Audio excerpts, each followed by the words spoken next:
Okay, welcome to the Quilt News channel. I'm your host today, Luke Fagents. I'm the CSO at QXMP Labs. On the channel, we're going to be bringing you the latest news, interviews, tech updates, partner announcements, app reviews, celebrity questions, partnerships, and much, much more. Today, we're joined by Laurent Vassant. He's the CTO at QXMP Labs. So we've got a few fantastic questions for Laurent today. Laurent, why did QXMP decide to build its own blockchain, Quilt, instead of using an existing network? Over to you, Laurent. Hi, Luke. We did use other networks. When we developed QXMP Oracle for the first time, we actually got it deployed on Ethereum, as Quilt was still in development. I think it was the next natural step for us to further evolve at QXMP Labs and build our own blockchain. This ensures, our Oracle is more reliable. It also ensures that all the RWA assets that we add on chain are easier to audit from external companies and audit sources. And it just makes overall life easier for anybody who wants to explore the RWA section into the blockchain space. We are working with a lot of partners who are fully regulated, including ourselves, and we're just trying to make an overall safe ecosystem for developers and institutions to come and build their products on. That's absolutely genius, Laurent. So the next question is, what is the QXMP Oracle and what kind of information does it put on the blockchain? So QXMP Oracle is basically the main source of truth when it comes to the asset that we have registered on chain. So as you know, the Oracle is fully dynamic. So it can ingest any kind of asset, starting from in-ground assets to real estate and so on, the list continues.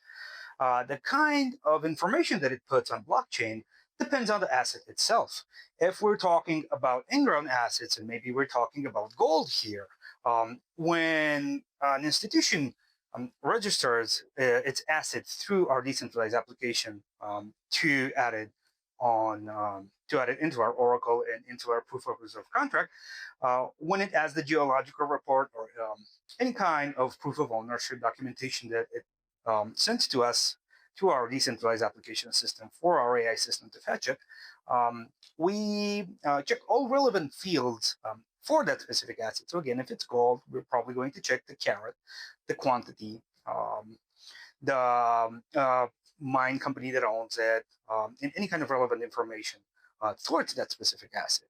If we are talking about let's say real estate, it checks things like the surface of it, the location, the position, and any kind of other relevant information that will help us determine what kind of asset that is, what is its purpose, what kind of details about that asset we need to register in our proof of reserve contract. That's absolutely amazing work from you and the team, Laurent. That's amazing. So the next question is, if someone wanted to see what assets are registered on the Oracle, where can they check this and how do they verify it? So if you want to see what kind of assets the Oracle is pushing onto the blockchain, it's super easy. You go to QELTScan.ai, and in the upper right corner, you'll see a button labeled RWA. Just click on it, and it will automatically open the RWA page where you can see all the assets that we have in our proof of registry contract. You can see all the information that we have stored relevant to that asset. There's also another way you can check it. If you go into QXMP.ai and just scroll down a little bit, you'll see a spinning globe. That's a section where we also show all the assets that we have registered in our Oracle and in our proof of reserve contract.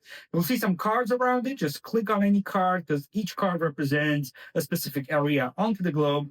Just click on it. You'll see the assets relevant to that specific area. Furthermore, click again on any asset that you see into that list.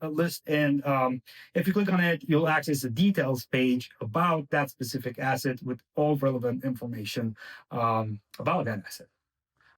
Wow, thanks for that, Laurent.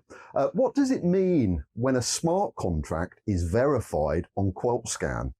And why should users and investors care? The fact that a smart contract is verified on QuiltScan means that you can see its source code and it is fully auditable. So basically, you know what kind of code was deployed on Quilt blockchain. For example, we verify all our smart contracts. You'll be able to find the proof of reserve smart contract, the dynamic Oracle and dynamic registry smart contract. You'll be able to find all the Uniswap Foundry contract that we also deployed on Quilt blockchain, and they are all fully verified.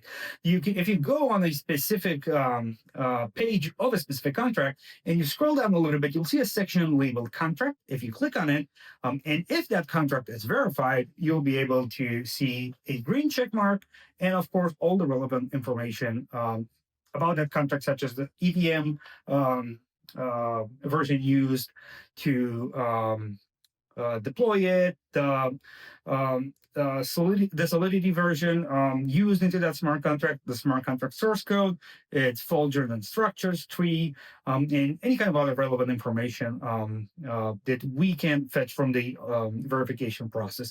Also, institutions and developers that are looking to build on Quilt, can also approach the same verification process that we are doing. So basically, after they deploy their smart contract on Quilt blockchain, they have an option. If they will have to find their contract, just click on it, go into contract, and if it's not verified, they will have an option to verify the contract. Just paste the source code and verify it, or it can go into Quilt AI/docs, and they can use our Hardhat plugin or CLI commands to verify it directly into their Hardhat deployment scripts.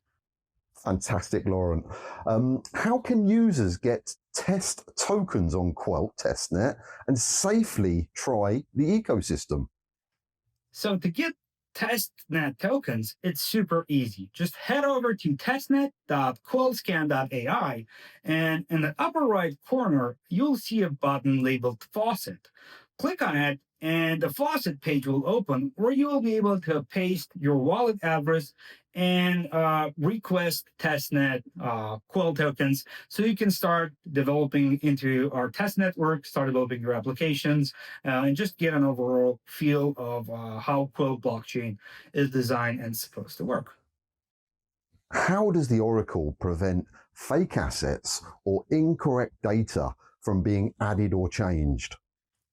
So the Oracle prevents fake assets or incorrect data from being added or changed through its fundamental designs and security features.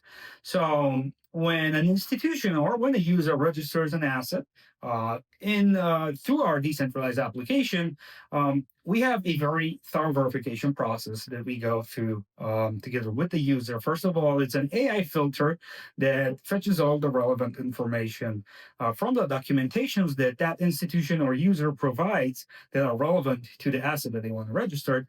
And after that process is completed, the application is submitted to one of our administrators who double checks everything is in order. Once we get the stamp from our administrator, then all the relevant information get pushed through the Oracle. The Oracle registers everything into our smart contracts, and they get listed on chain. Now, you cannot add the same asset twice because each asset has a unique hash to it and unique identifiers. So if you're going to use, let's say, the same ownership document twice, it's not going to be possible. So again, besides the safety mechanism that we have in place when a registration happens in our QXMP Oracle and our proof of reserve contract, we also have the last layer, which is a human verification step where a highly skilled administrator makes sure that all the assets are accurate as described in the supply documents. That's amazing, Laurent. Thank you ever so much. Our last question: what should everyday users or investors look at on QuiltScan to understand how active and trustworthy the blockchain is? So if you're an everyday user of Quilt blockchain, you'll most likely interact with QuiltScan pretty often. So QuiltScan is the main source of truth of Quilt blockchain. That is basically our blockchain explorer. So you will find over there any kind of information. So for example, if you interact with a smart contract, or if you do a payment or receive a payment or create a token, all that information will be visible in QuellScan. You'll be able to verify your smart contract. You'll be able to see all the interactions with a specific smart contract or maybe with your wallet. There's also tons of information regarding the blockchain, such as the latest produced blocks, how many transactions we have in the blocks, how many smart contracts are deployed on Quilt blockchain, what is the transaction second metrics. You'll see other useful information such as our AI consensus mechanism at work in real time. You'll also see information, for example, for deployed NFTs on chain, and obviously the deployed RWA assets on Quilt blockchain. Thanks ever so much, Lauren, for joining us today. It's been so informative. Thanks ever so much. We're going to be joined by the CEO, other asset partners along the way. So thanks for watching. Please subscribe and stay Quilt.